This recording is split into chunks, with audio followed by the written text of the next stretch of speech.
The vibration of my phone against the glass conference table shattered the silence of a $680 million merger signing. The screen lit up with a name I had buried 8 years ago. Father. His message was short. We need to talk about that old investment. Investment.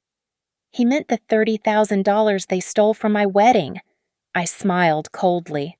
They thought they were seeing a payout, but they were walking straight into a landmine. My name is Elena Vance, and at 32 years old, I was standing at the edge of the world. Through the floor-to-ceiling glass of my corner office in Manhattan, the city below looked like a circuit board of steel and light, pulsing with the chaotic energy of 8 million people. But up here, on the 45th floor, the air was perfectly still and filtered. Behind me, the conference room was so quiet that I could hear the rhythmic breathing of the 12 lawyers seated around the mahogany table. This was the defining moment. We were finalizing the sale of a 40% stake in Vance Luxury Hotels to a major private equity firm for $680 million. Mark sat at my right hand, my husband, my chief financial officer, and the only person in this room who knew the cost of every single brick in my empire. He looked impeccable in his tailored charcoal suit, a far cry from the sawdust-covered flannel shirts he wore when we first met. He caught my eye, his gaze steady and grounding, an anchor in the storm of high finance. "You've got this, Elena," he whispered, the slight pause in his voice carrying a weight only the two of us understood. I reached for the platinum fountain pen lying on the leather portfolio. That was when the vibration hit the glass table. It was a harsh, mechanical buzz that cut through the sophisticated atmosphere. My phone screen lit up. Father. The timing was impeccable. On the large monitor mounted on the far wall, CNN Business was broadcasting live. The headline scrolled in bold red letters, "Vance Luxury Deal, Imminent Youngest Self-Made Female Hotelier Shatters Industry Records." He must have been watching. He must have seen the valuation figure rolling across the bottom of his screen in that house I had foolishly paid to save. "We need to talk about that old investment." I read the preview text without picking up the device. Investment. The word tasted like bile. He was talking about the theft that almost destroyed us. I did not flinch. I did not panic. Instead, a slow, razor-sharp smile curved the corner of my lips. Across the table, the lead attorney for the equity firm shifted uncomfortably in his seat.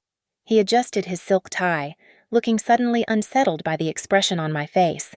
He had expected a nervous young woman overwhelmed by the magnitude of the deal. Instead, he was looking at a predator who had just caught the scent of blood. For a split second, the luxury of the room dissolved. The scent of fresh orchids and expensive leather vanished.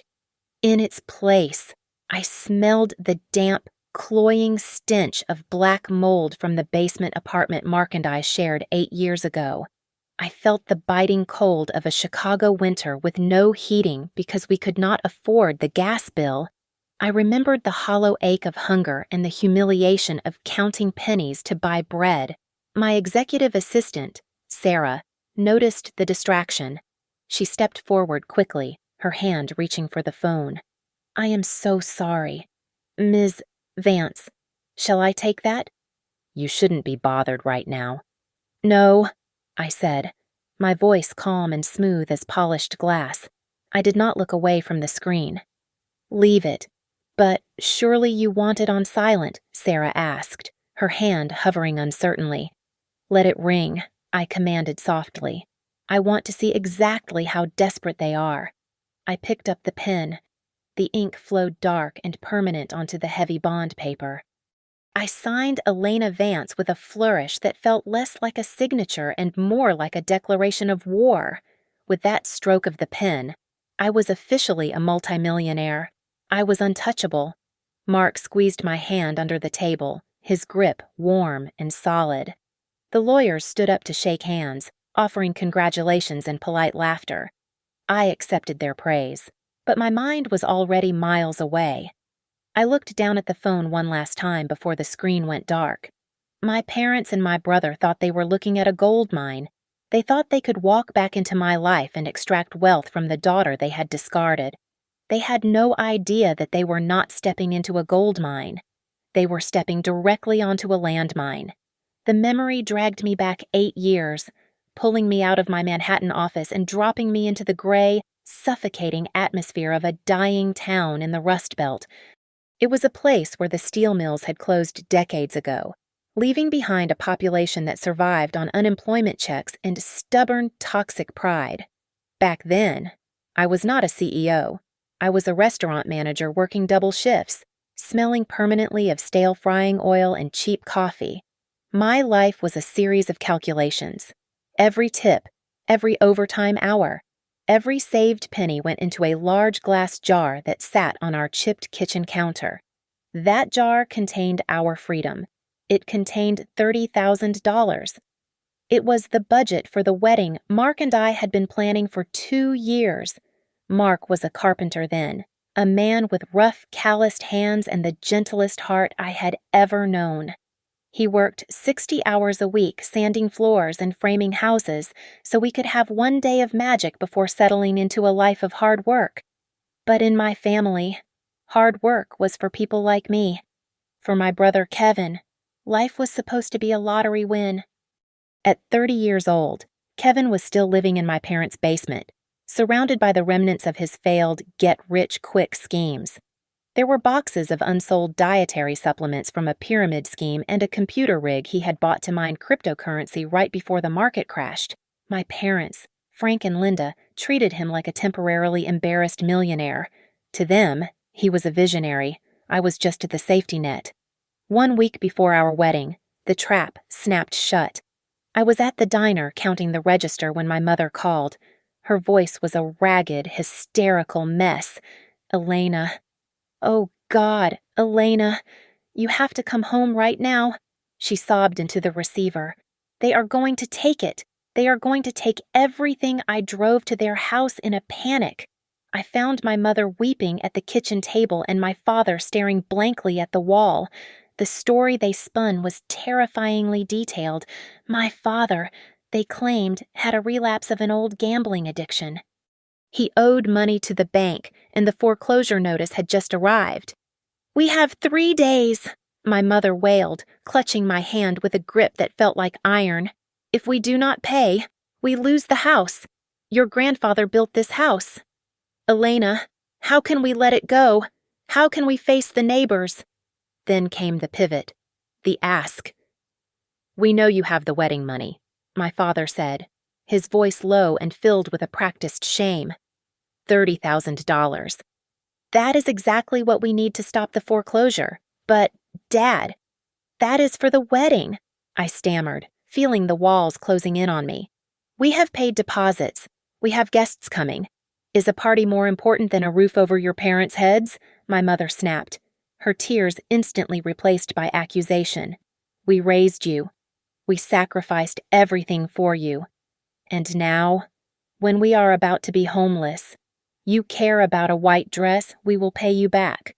Kevin chimed in from the doorway, eating a bag of chips. "I have a big deal closing next month. We will sell the plot of land in the county. You will get your money back in 2 months. I promise."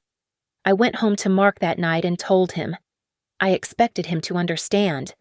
Instead, he looked at me with a mixture of anger and pity. "Elena." "They are lying," Mark said, his voice shaking.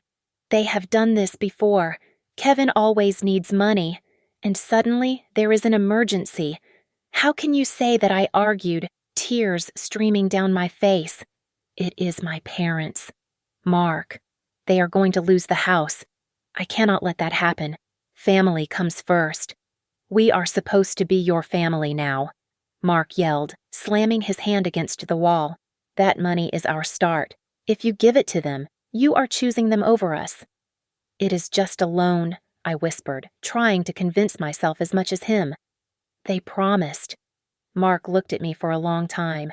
He saw the guilt my mother had programmed into me since birth. He saw that I was not strong enough to break free yet.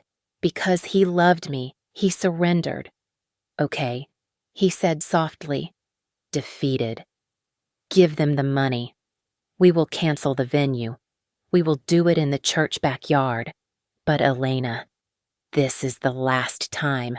The next morning, with a shaking hand, I went to the bank. I transferred $30,000, every cent of our hard work, into my mother's account.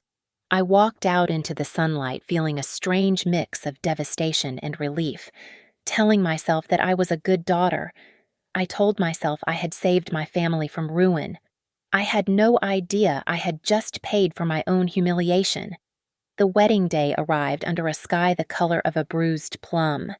Instead of the botanical garden we had booked months ago, we were standing in the patchy grass behind the community church. There were no white roses. There was no string quartet. There was only a stack of plastic folding chairs and a folding table covered with a plastic tablecloth that kept flapping in the wind. On top of it sat trays of cold deli meats and cheese from the local supermarket, the edges of the cheddar already turning hard and waxy. I stood there in a dress I had bought off the rack at a discount store, trying to hold back tears. Mark looked handsome in his only suit, but I could see the tightness in his jaw.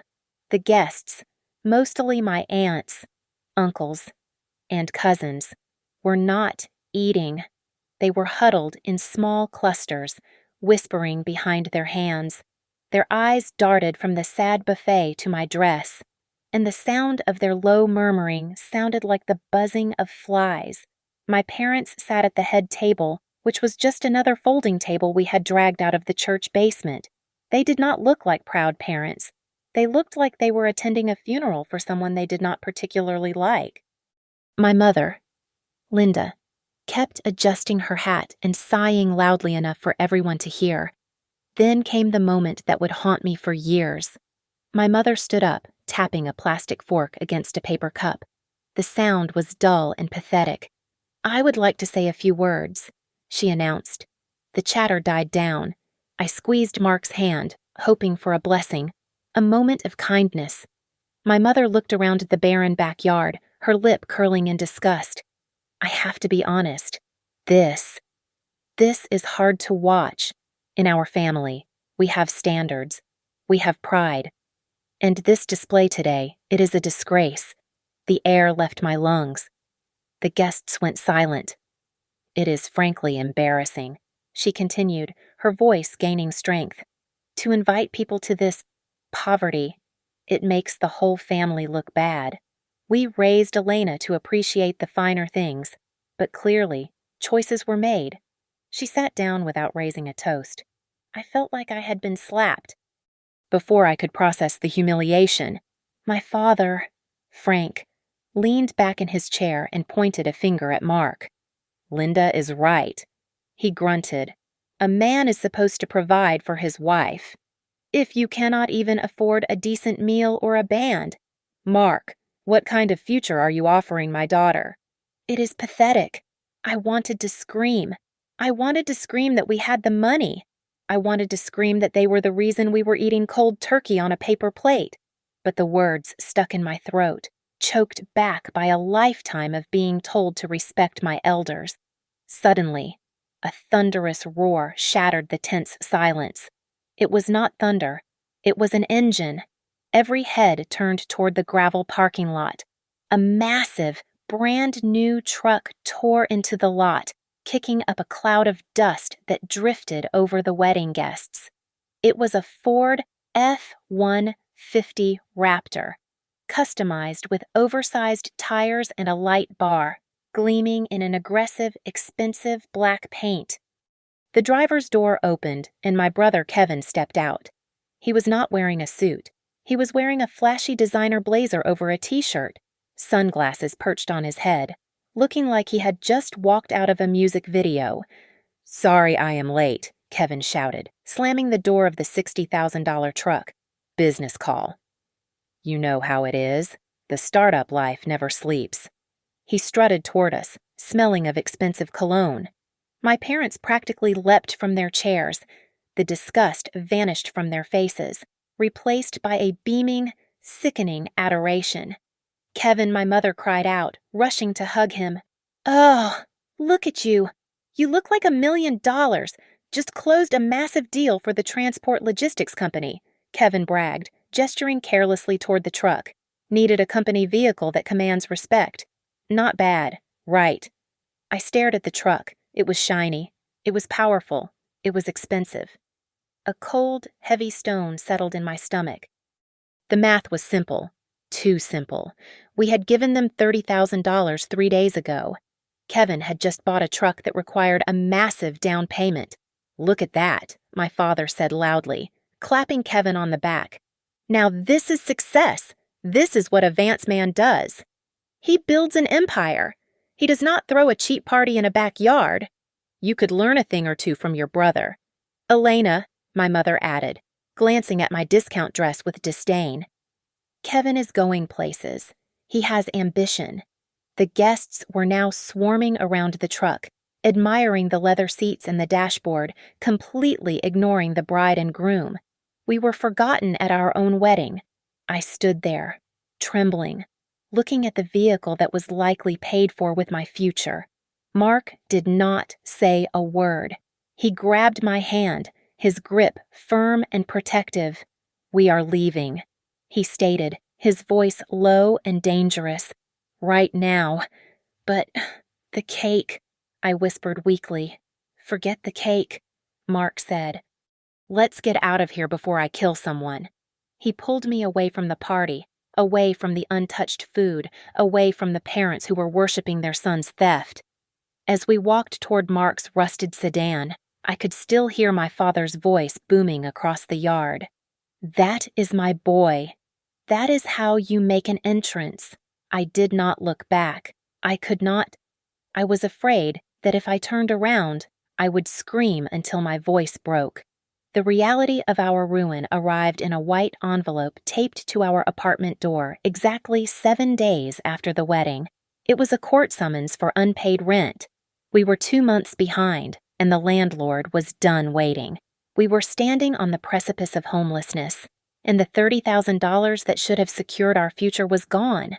Desperation makes you do irrational things. I drove to my parents' house, intending to beg. I needed to know if the land sale had gone through. I needed even $500 just to keep a roof over our heads. The driveway was empty. The house stood silent in the humid afternoon heat. They were out, probably celebrating Kevin's non-existent success. As I walked up the path, the wind knocked over the recycling bin by the porch, spilling its contents across the lawn. I bent down to pick up the mess, and that was when I saw it.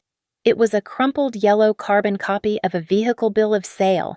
My heart hammered against my ribs as I smoothed out the paper. The date on the invoice was October 12th. That was the exact day I had transferred the money to my mother. The item description read, Ford F-150 Raptor. Midnight black. Luxury package. I scanned down to the payment section. The down payment listed was exactly $30,000. The source of funds was a wire transfer from Linda Vance. The world tilted on its axis. There was no gambling debt. There was no foreclosure. There was only a truck. My hands were shaking so badly I almost dropped the paper. I needed more proof. I needed to be certain before I burned my world to the ground. I still had my old key to the side door of the detached garage, which Kevin had converted into his office. I let myself in. The air smelled of stale beer and expensive leather cleaner. On his desk, amidst piles of energy drink cans, lay a leather-bound notebook titled The Empire Strategy. I flipped it open. It was filled with delusional scribbles about crypto schemes and dropshipping empires. I stopped at a page dated 2 weeks ago. The handwriting was jagged and hurried. Capital acquisition strategy Mom and Dad will squeeze the wedding fund from idiot Elena. Use as matching funds for the Raptor. Image is everything. Fake it till you make it. Idiot Elena. The words burned into my retinas. I was not a daughter to them. I was an asset to be liquidated. I heard tires crunching on gravel outside. They were home. I walked out of the garage, the invoice in one hand and the notebook in the other. My parents and Kevin were just getting out of the shiny black truck, laughing about something. Their laughter died instantly when they saw me standing there. "Elena," my mother asked, her smile faltering, "what are you doing here?" "We were just—" "There was no foreclosure," I said. My voice sounded strange, hollow, like it was coming from someone else. "There was no debt. You stole my money to buy a truck." I held up the invoice. Kevin rolled his eyes and leaned against the truck, crossing his arms. "Oh, come on. Don't be dramatic." "Dramatic." I stepped forward, my voice rising. "I am being evicted. Kevin, Mark, and I have nowhere to live because I gave you everything we had. You told me you were losing the house." My father stepped between us, his face hardening. He did not look ashamed. He looked annoyed.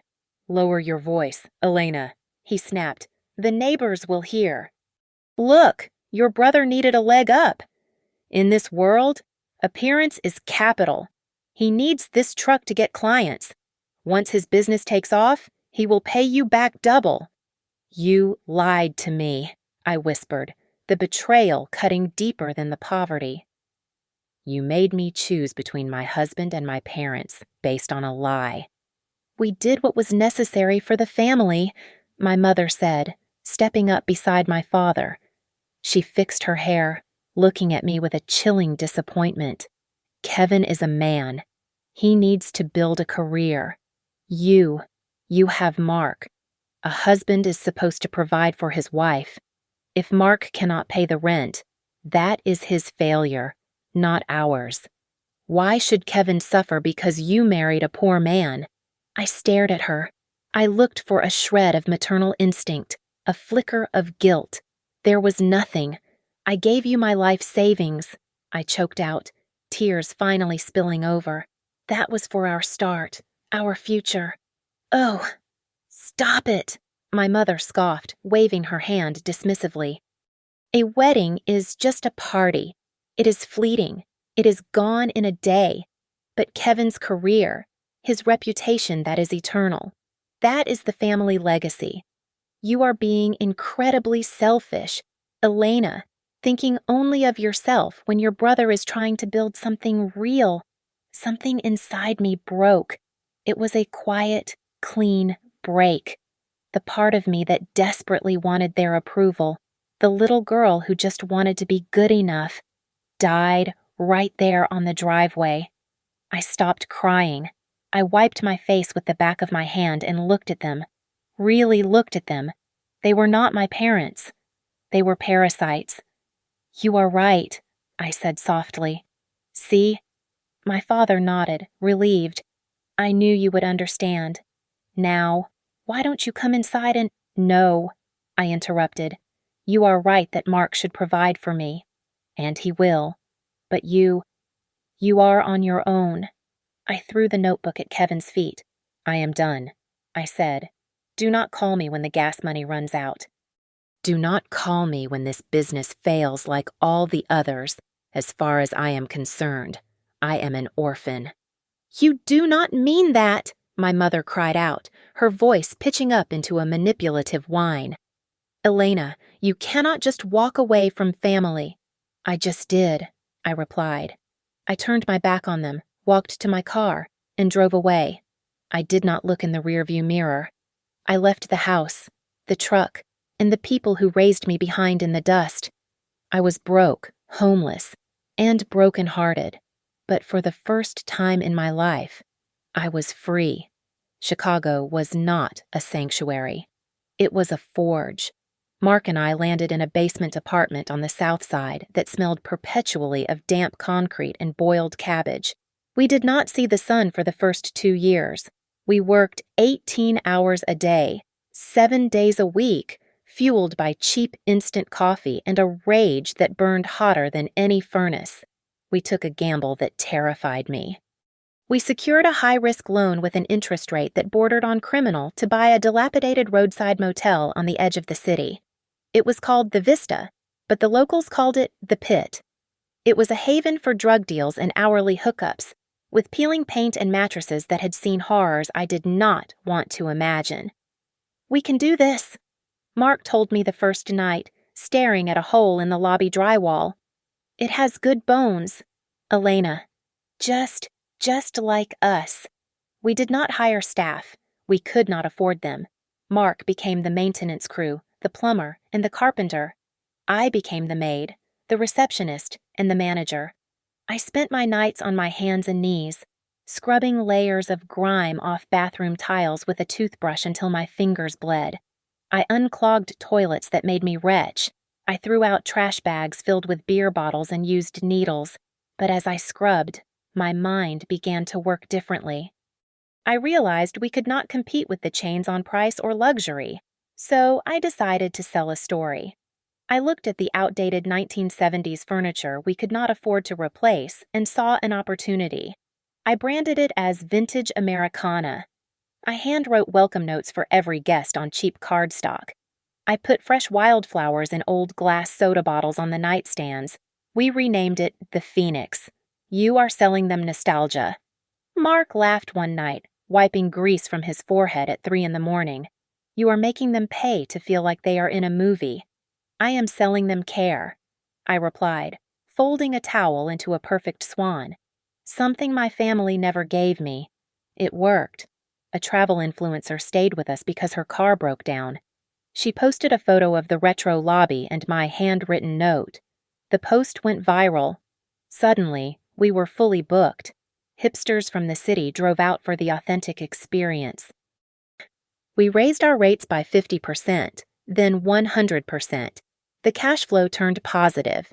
In the midst of our ascent, news from home arrived like a bad smell. A distant cousin messaged me on Facebook. Kevin had totaled the Ford Raptor. He had driven it into a telephone pole while drunk at 2 a.m. He walked away with scratches, but the truck was a total loss, and the insurance company refused to pay out because of the intoxication clause. He was back in my parents' basement, screaming at them for not buying him a better lawyer. My phone would light up occasionally with texts from my mother. They were never apologies. You ungrateful brat. Your brother is suffering, and you are playing house in Chicago. Send money. I blocked the number. Then I bought a new phone. The real turning point came on a Tuesday in November. A man in a tailored suit checked in. He was quiet, observing everything. The next morning, he asked to see the owner. I have stayed in 5-star hotels that are run with less precision than this dump, he told me, leaning against the front desk. My name is Arthur Penhaligon. I run an investment fund. I want to know if you can scale this. I can scale anything, I said, looking him dead in the eye. But I do not want a loan. I want a partnership. And I want full operational control. Arthur smiled. It was the first time someone looked at me with genuine professional respect. He wrote a check that day that allowed us to buy our second location. From there, it was an explosion. We went from the roadside motel to a 3-star boutique hotel downtown, then a luxury resort in Aspen, then the acquisition of a failing chain in Miami. I applied the lessons I had learned from my family, but I twisted them. I used their coldness to make hard business decisions. I used their manipulation to negotiate deals where I always came out on top. I built an empire on the foundation of their betrayal. Every time I fired an incompetent manager, every time I crushed a competitor, I thought of my mother's face when she told me my wedding was a disgrace.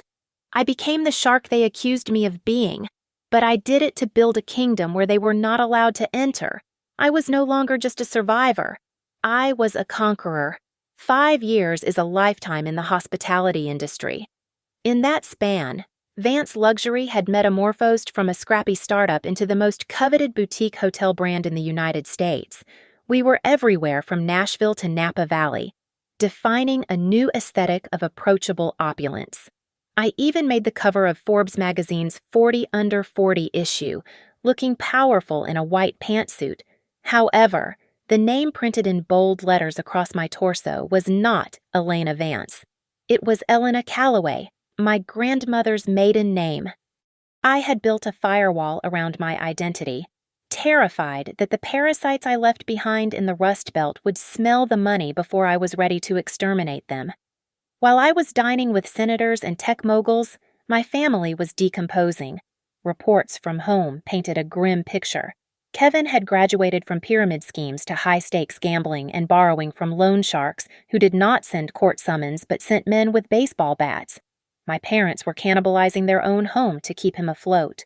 They sold the antique dining set. They sold the silver. They were hollowing out their lives to feed the black hole of my brother's incompetence. One afternoon, Mark walked into my office, his face pale with a mixture of rage and disbelief. He tossed a credit report onto my desk. "You are not going to believe this," Mark said, his voice tight. "Your father tried to open 3 credit cards in your name yesterday. He used your old Social Security number and your maiden name." I picked up the paper. The applications were for lines of credit totaling $50,000. "Did they go through?" I asked calmly. "No," Mark replied. "We froze your credit years ago. Remember? The bank flagged it as fraud immediately. But Elena, he is trying to steal your identity. This is a felony. We should call the police." "No police," I said, shredding the paper. "Not yet. That is too easy. I want to own them before I destroy them. I hired a private investigator named Wallace to watch the house. I did not do it out of concern. I did it to build an arsenal. Every week, Wallace sent me photos and audio recordings. The latest report was damning. Kevin was pitching a new scheme to my parents. Something about virtual real estate in the metaverse. He was pressuring them to sell the house, the very house they had claimed was in danger 5 years ago, to invest in digital land that did not exist. "This is it." "Mom," Kevin's voice crackled on the recording, sounding manic and desperate. "We sell the house, put the equity into this coin, and in 6 months, we buy a mansion in Florida. Trust me." My parents were listening. They were desperate enough to believe him again. I saw the opportunity and I struck. I called my general counsel. "Set up a shell company," I instructed. "Call it Aurora Holdings.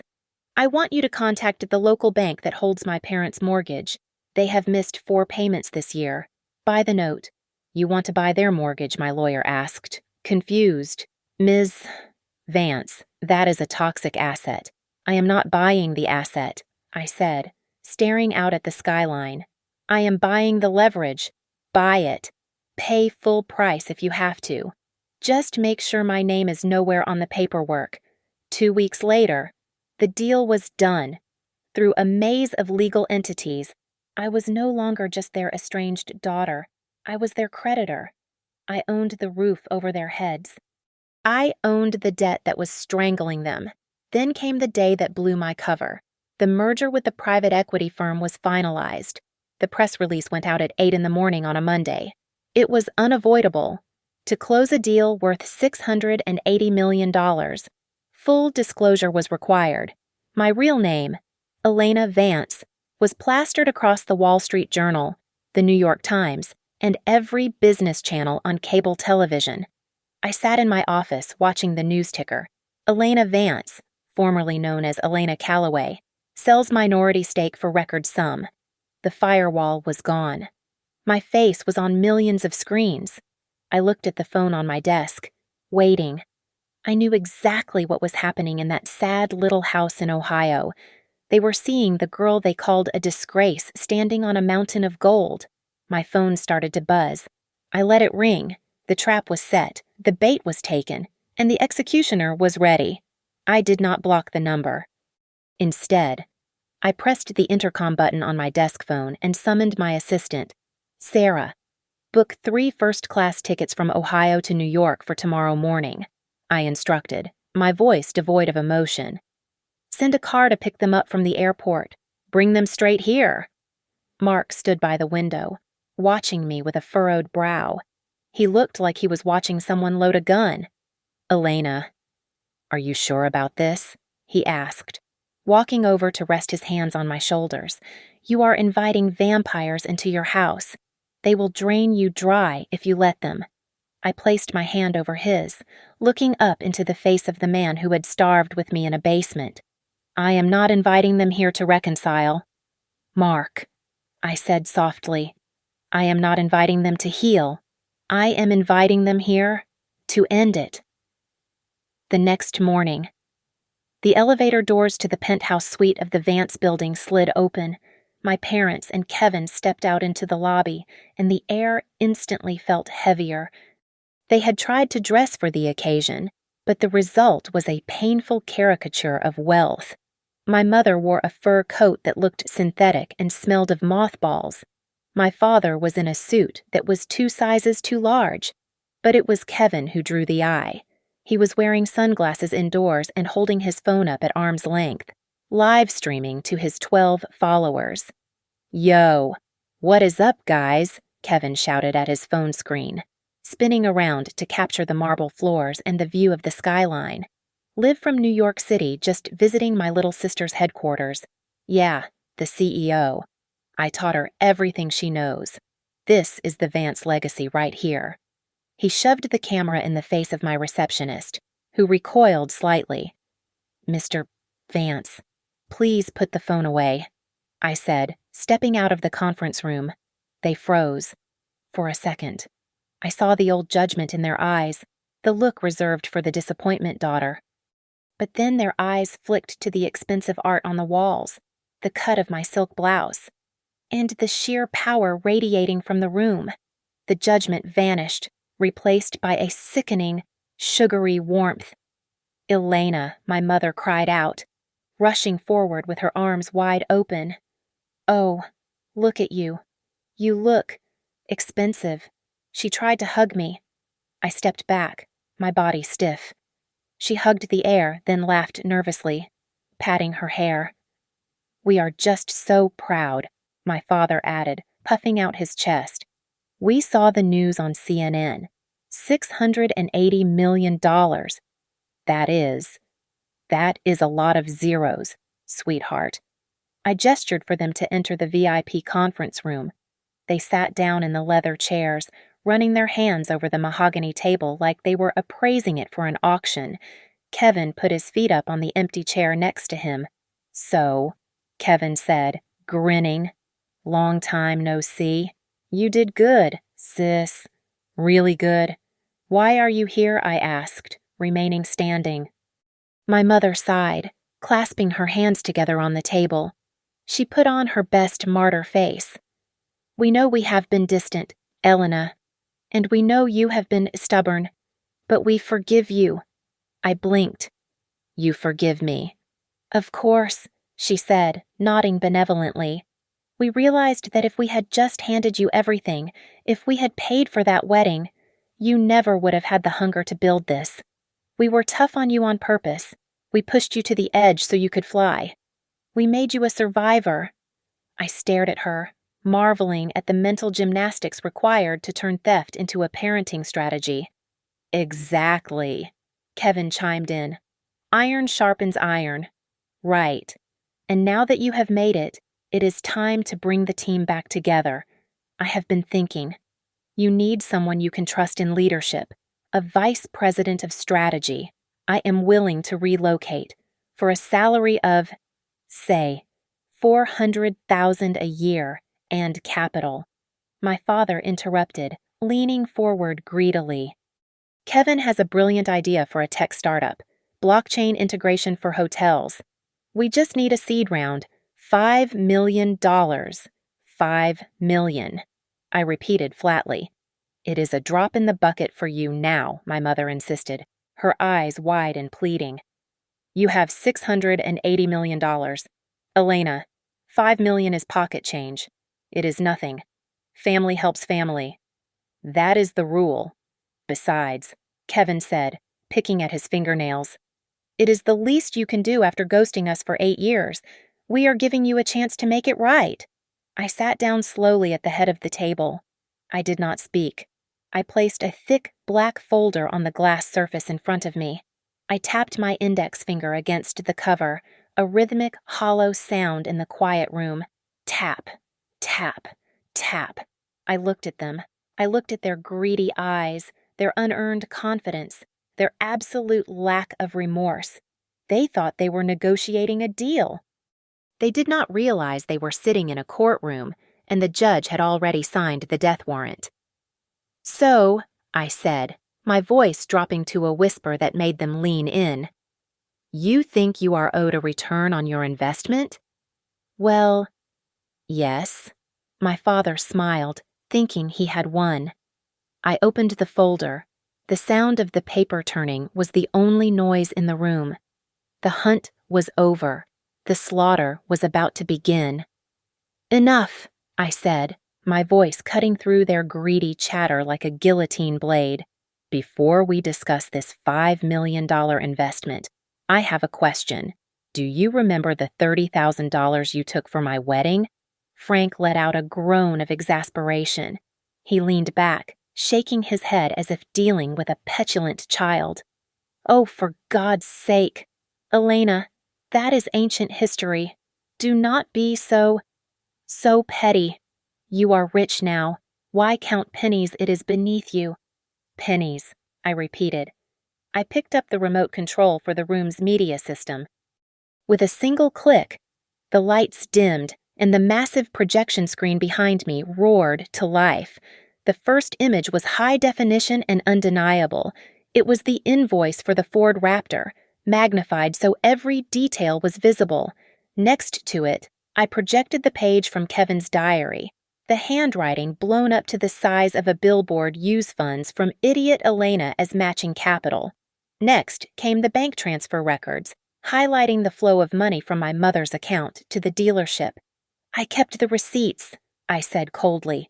This is, my mother stammered, clutching her pearls, looking for an exit. This is an invasion of privacy. I am just getting started, I interrupted. I pressed play on the audio file. The surround sound speakers filled the room with the crackling, distinct voice of my brother talking to his friend in our parents' kitchen. Yeah, Mom and Dad are just two old cash cows at this point. I will milk them until they are dry and then put them in a home. They will do whatever I say. Kevin's face went white. He stopped chewing his gum. But the recording continued. It switched to my parents' voices, recorded 2 weeks ago. We just have to keep Elena on the hook. My father's voice echoed through the boardroom. She is the backup gold mine. If Kevin's big ideas do not work, we can always guilt her into paying for our retirement. She is weak. She craves our approval. The silence that followed was deafening. My mother's face crumbled. She burst into tears, but they were not tears of remorse. They were tears of a cornered animal realizing the cage door had shut. You wiretapped us, she shrieked, pointing a trembling finger at me. You ungrateful monster. How dare you spy on your own family? We are the victims here. You lured us here to humiliate us. You are criminals, I corrected her. I clicked the remote again. New documents appeared on the screen, dense with legal jargon and signatures. This, I pointed to the screen, is a loan application for a high-interest payday loan taken out 6 months ago. The signatures belong to Frank and Linda Vance, but a forensic handwriting analysis confirms they were signed by Kevin Vance. My parents looked at Kevin in horror. He shrank back in his chair, sweat beading on his forehead. And this, I continued, bringing up a scanned medical file, is proof of the insurance fraud you two committed 5 years ago to cover Kevin's gambling debts. You filed a false claim for a slip and fall that never happened. That is federal mail fraud. That is prison time. You bitch, Kevin screamed. He slammed his hands on the table and lunged at me, his face twisted in a feral snarl. He did not make it 2 steps. 2 men from my private security team, who had been standing silently in the shadows, moved with terrifying speed. One of them caught Kevin by the back of the neck and slammed his face down onto the glass table. Crack. My parents screamed. Kevin groaned, pinned helpless against the mahogany, his sunglasses skittering across the floor. Sit down, I commanded my parents. They collapsed back into their chairs, shaking, looking at their golden child flattened like a bug. Now, regarding your financial situation, I said, smoothing my silk skirt. You mentioned you were looking for an investor. Well, you found one. I am the sole owner of Aurora Holdings. My father's eyes widened, the blood draining from his face.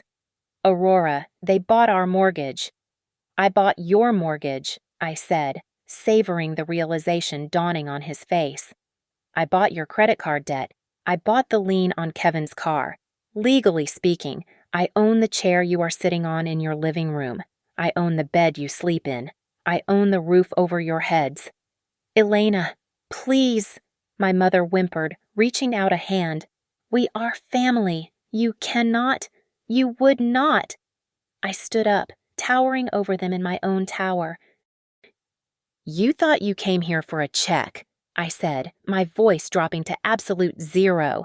"You thought you could charm the daughter you called a disgrace into funding your delusion. But you made a miscalculation." I signaled to Mark. He walked forward and placed 3 thick, heavy envelopes on the table in front of them. "You did not come here to receive money," I declared. "You came here to receive court summons. We are suing you for the $30,000 plus 8 years of interest." I continued, my voice ringing with finality. "We are suing for identity theft. We are suing for fraud.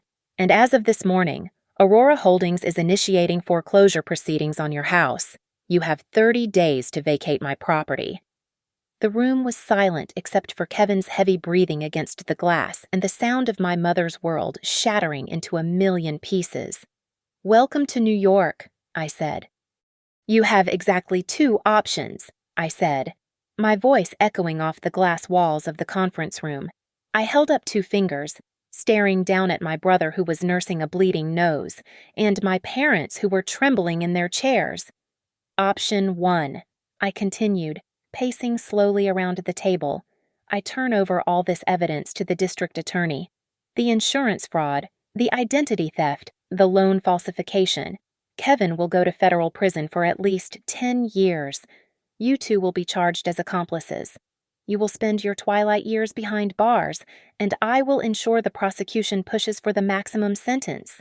My mother let out a strangled sob, clutching her chest. "Option 2, I said, sliding a stack of documents toward them. "You sign these. It is a complete surrender of rights. You agree to vacate the house immediately. You waive all rights to any future inheritance, any contact with me, and you acknowledge that you have no claim on the Vance estate. You walk away with nothing, but you stay out of prison." You cannot do this," my mother shrieked, her face twisting into a mask of pure hatred. She stood up, knocking her chair over. "You are a child of the devil. We gave you life. The Bible says honor your father and mother. How dare you use your money to destroy us? You are evil. Elena, you are rotted to the core. I am exactly what you made me." I replied calmly. My father tried a different tactic. He leaned forward, his eyes wet, trying to summon the authority he used to wield over me when I was a child. "Elena, look at us," he pleaded, his voice cracking. "We are your flesh and blood. You cannot leave us with nothing. We are old. We have nowhere to go. Surely there is a middle ground we can work this out. We are family." I picked up the remote and pointed it at the screen one last time. A single number appeared in bold red text. 0. That is your net worth, I said. "And this?" I clicked again, showing a negative number in the hundreds of thousands. "This is your debt. You have no leverage. Frank, you are bankrupt. You have nothing to negotiate with." The door to the conference room opened. Mark walked in. The room went silent. He was holding a single piece of paper in his hand. He walked to the center of the table and placed it down. It was a cashier's check. $30,000, Mark said, his voice heavy with disgust. "The exact amount you stole from us. The price of our wedding. The price of your dignity." He looked at them with eyes that were cold and dead. "Sign the papers disowning Elena," Mark said. "Take the check and get out of our lives forever." The room held its breath. My parents looked at the check, then at me, paralyzed by the weight of the decision. But Kevin did not hesitate. Like a starving animal, my brother lunged across the table. He snatched the check before my father could even blink. "I'll sign," Kevin shouted, his nose dripping blood onto his expensive shirt.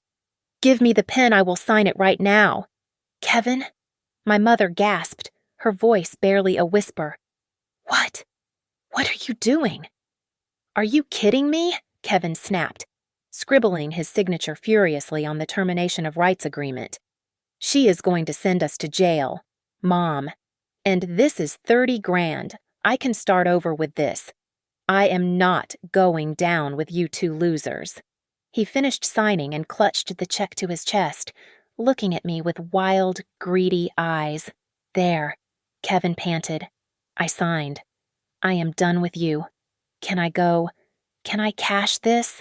My father stared at his son. For 30 years, he had worshipped Kevin.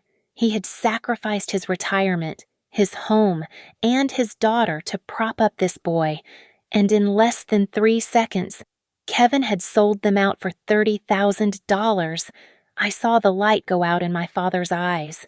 He slumped in his chair, a broken, hollow old man. "You," my mother whispered, looking at Kevin with horror. "We sold the furniture for you. We ruined our credit for you. And you just... Business is business. Mom," Kevin sneered. I slid the papers toward my parents. "Your turn. Sign it. Or I call the police right now." With shaking hands, weeping silently, my parents picked up the pen. They signed their names next to Kevin's, sealing their fate. They signed away their daughter, their home, and their pride. I snatched the papers away the moment the ink was dry. "Get them out of here." I ordered the security team. The guards moved in. They hauled Kevin up by his armpits and grabbed my parents by their elbows. "Wait," my mother cried, reaching for a bottle of sparkling water on the table. "Please, I am thirsty. Just let me take no," I said sharply. I looked at her with ice in my veins. "That water belongs to Vance Luxury Hotels. You are trespassers. You take nothing, not a pen, not a water bottle, not a shred of my success." I pointed to the door. "Get out." They were dragged toward the elevator, a weeping, broken procession of greed and betrayal. I watched them go, and I felt absolutely nothing but the cool, clean air of the air conditioner. I stood by the floor-to-ceiling glass of the observation deck, looking down at the street 45 floors below. It was chaos. The lobby security team had escorted my parents and Kevin out through the revolving doors, dumping them onto the sidewalk of Fifth Avenue like bags of unwanted trash. They were not greeted by the anonymity of the city. They were greeted by a wall of flashing cameras. I had tipped off the press an hour ago. I told them that several con artists posing as relatives of the CEO were attempting to disrupt the merger. The reporters, hungry for a scandal to spice up the financial news, were waiting. "Look at them," Mark said, standing beside me, his voice devoid of pity. "They are turning on each other." Down on the pavement, the scene was imploding. I saw Kevin shove my father. My mother was screaming at the photographers, waving her hands in a futile attempt to hide her face. Then, Kevin broke away from the group. I watched him sprint toward the bank branch across the street, clutching the check Mark had given him. He was desperate for his $30,000. He was desperate for his blood money. He would not get it. I had instructed Mark to make the check payable to the Vance Debt Relief Charity, a nonprofit I had established to help victims of financial abuse. Kevin could deposit it to pay off his debts, but he could not cash it. He could not buy a drink, a meal, or a bus ticket with it. It was a final, ironic donation in his name. I imagined the look on the teller's face when he tried to demand cash, the realization that he had sold his soul for a piece of paper he could not spend. "He is coming back out," Mark noted. Kevin stumbled out of the bank, ripping the check into pieces and throwing them into the wind. He marched back to our parents, screaming. My father threw a punch. It was weak and missed, but the intent was there. The family that had united to destroy me was now devouring itself on live television. I turned away from the window. The show was over. I walked back to the conference table where my purse lay. Inside, tucked in a hidden pocket, was a photograph. It was old, the corners bent and soft. It was a picture of the four of us at a picnic when I was 7 years old. We looked happy. It was the only proof I had that we were ever a family. I looked at it one last time. I looked at the little girl who just wanted to be loved. "You deserved better," I whispered to her. Then I ripped the photo in half, then into quarters. I dropped the confetti of memories into the metal wastebasket. My phone buzzed in my hand. One last gasp from the drowning past. I looked at the screen. It was my father. "Please, Elena, I am sorry. Save me. We have nowhere to go." I felt a ghost of the old guilt, the conditioned response to fix everything for them. But then I looked at Mark. I looked at the empire I had built.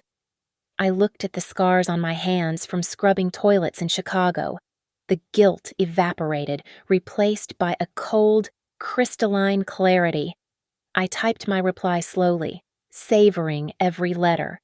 "You called my wedding a disgrace. I call your bankruptcy justice." I hit send, then I hit block. But that was not enough. I looked at the device, this digital leash that had tethered me to their toxicity for too long. I walked over to the trash can and dropped the phone inside. It landed on top of the torn photograph with a heavy thud. "I need a new number," I said, looking up at Mark. "Already ordered." He smiled, holding out 2 glasses of vintage champagne and a new phone. We walked out onto the private balcony. The wind was cold and biting, but it felt clean. It felt like baptism. I took the glass from Mark and raised it toward the horizon, where the sun was beginning to set over the Hudson River, painting the sky in violent streaks of purple and gold. To the deal Mark asked. I shook my head, my hair whipping around my face. I looked at the city that I had conquered, at the lights flickering on like stars. I took a deep breath, filling my lungs with air that finally belonged only to me. "No," I said, a smile spreading across my face, fierce and bright, "to us." And to the silence. We drank. The champagne was cold and sharp. Below us, the city roared, but the noise from the past was gone. My parents were gone. The debt was paid. I stood at the summit of my life, not as a victim, not as a disappointment, but as a queen. And as I looked toward the future, I knew one thing for certain: I was just getting started. Thank you so much for listening to my story. I would love to know where you are tuning in from today. Are you listening from work, from home, or maybe while driving? Please let me know in the comments below so we can share our thoughts together. If you enjoyed this story, please make sure to subscribe to the Lily Revenge Stories channel, like this video, and smash that hype button so this story can reach even more people who need to hear it. Stay strong and see you in the next video.